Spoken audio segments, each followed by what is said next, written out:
Halo teman-teman, perkenalkan nama saya Idam Wira Adinata, mahasiswa semester 1 Teknik Informatika dari Universitas PGRI Madiun. Di video kali ini, saya akan membahas tentang struktur makalah, mulai dari pengertian makalah sampai bagian-bagian yang penting yang harus ada di dalam sebuah makalah. Jadi, buat kalian yang masih bingung bagaimana cara menyusun makalah yang baik dan benar, video ini cocok banget buat kalian.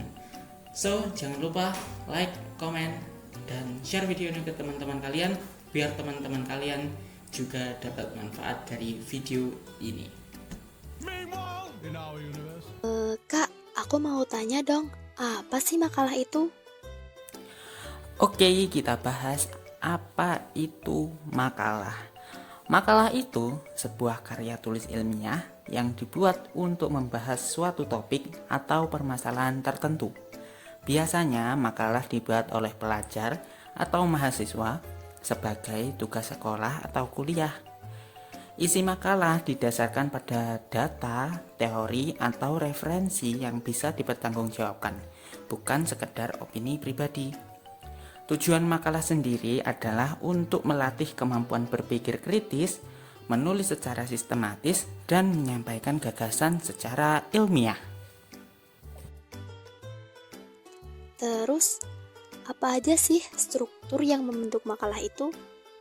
Oke, kita masuk ke dalam struktur yang pertama, yaitu cover makalah. Dalam menulis makalah, cover merupakan bagian yang penting. Cover makalah berisi judul makalah, logo, identitas penulis, serta tempat dan tahun terbit makalah tersebut. Oke, aku jabarin. Judul makalah. Judul makalah adalah identitas pertama dari makalahmu. Judul yang baik harus bisa mencerminkan isi makalah dengan jelas dan singkat. Jadi, pastikan kamu memilih judul yang tepat. Periksa dengan benar-benar teliti dan jangan sampai ada salah ketik atau typo. Tujuan makalah. Tujuan makalah memberikan gambaran umum tentang apa yang ingin dicapai melalui makalah tersebut. Tujuan ini harus ditulis dengan jelas dan padat supaya pembaca bisa langsung tahu pokok bahasan makalah. Logo makalah. Logo ini bisa berupa logo sekolahmu, universitas, atau logo lain yang relevan dengan topik makalah. Logo ini memberikan identitas visual pada makalahmu dan membantu pembaca mengenali dari mana asal makalah tersebut. Data penyusun. Di sini kamu perlu mencantumkan informasi tentang penulis makalah, apakah itu kamu sendiri atau sebuah kelompok. Jika makalah tersebut disusun oleh beberapa orang, termasuk yang numpang nama doang tapi nggak ngerjain makalah, pastikan mencantumkan nama semua anggota tanpa terkecuali. Identitas lembaga. Identitas lembaga diantaranya sekolah, universitas, maupun fakultas dan jurusan adalah informasi yang membantu pembaca mengenali afiliasi penulis dan dari mana asal makalah tersebut. Pastikan mencantumkan nama dan detail ini dengan jelas. Tempat dan tahun penulisan makalah. Tempat dan tahun penulisan makalah memberikan konteks kapan dan di mana makalah ini dibuat.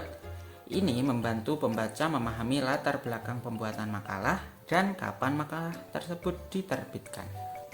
Struktur selanjutnya yaitu daftar isi. Daftar isi memuat informasi halaman dari isi makalah.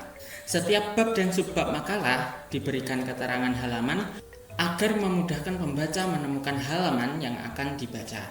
Daftar isi juga memuat daftar gambar dan daftar tabel jika ada gambar ataupun tabel yang ada di makalah. Kata pengantar. Kata pengantar biasanya mencakup gambaran umum dari keseluruhan isi makalah. Hal ini dilakukan agar pembaca memiliki pemahaman awal tentang penelitian yang disajikan dalam makalah tersebut.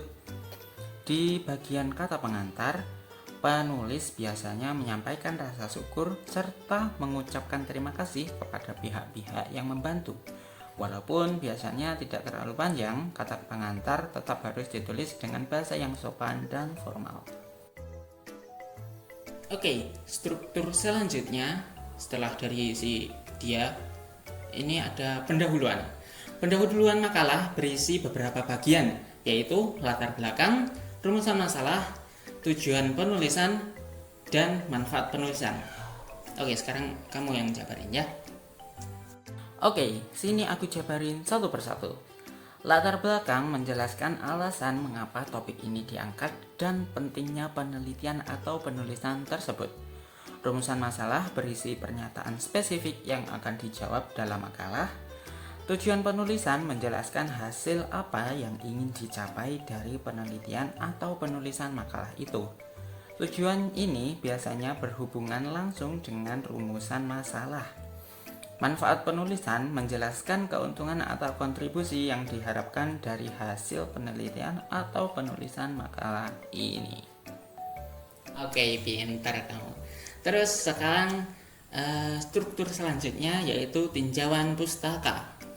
Tinjauan pustaka bertujuan untuk mengidentifikasi dan menganalisis teori, konsep, dan penelitian terdahulu yang berkaitan dengan topik makalah yang dibahas. Mengutip dari Alacrity Journal of Education yang diterbitkan LPPI Publishing, tinjauan pustaka merupakan sebuah aktivitas untuk meninjau atau mengkaji kembali berbagai literatur yang dipublikasikan oleh akademisi atau peneliti lain sebelumnya terkait topik yang akan diteliti. Struktur selanjutnya yaitu metodologi penelitian. Metodologi penelitian menjelaskan tentang cara dan prosedur yang kamu gunakan dalam mengumpulkan, menganalisis, dan menginterpretasikan data dalam makalah.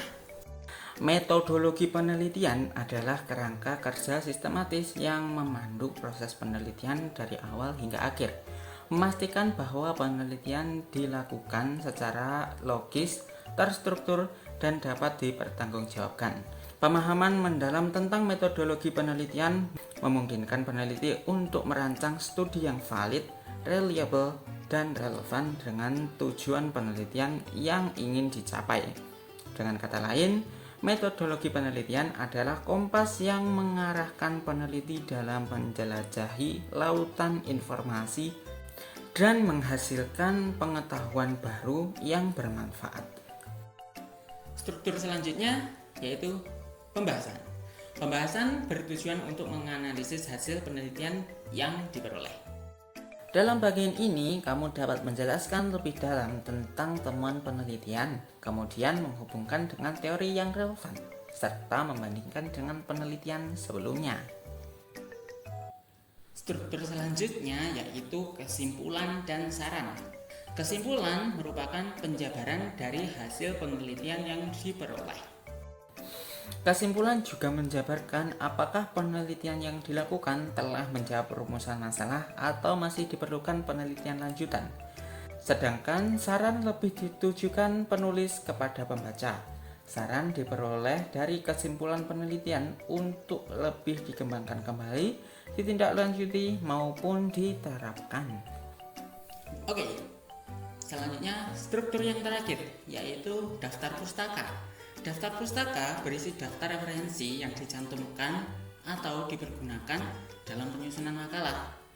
Sumber referensi tersebut dapat berupa buku, artikel, jurnal, situs website, dan laporan penelitian. Penulisan daftar pustaka harus disusun secara sistematis serta diurutkan berdasarkan abjad menurut nama pengarang. Nah, itu dia tuh penjelasan mengenai apa itu makalah dan struktur-struktur yang membangun makalah. Oh gitu. Makasih ya udah dijelasin. Sekarang aku jadi tahu deh apa itu makalah dan struktur-struktur yang membentuk makalah. Iya, sama-sama. Makasih banget buat kalian yang udah nonton video ini sampai akhir. Semoga video ini bermanfaat. Stay curious dan sampai jumpa di video berikutnya. Goodbye.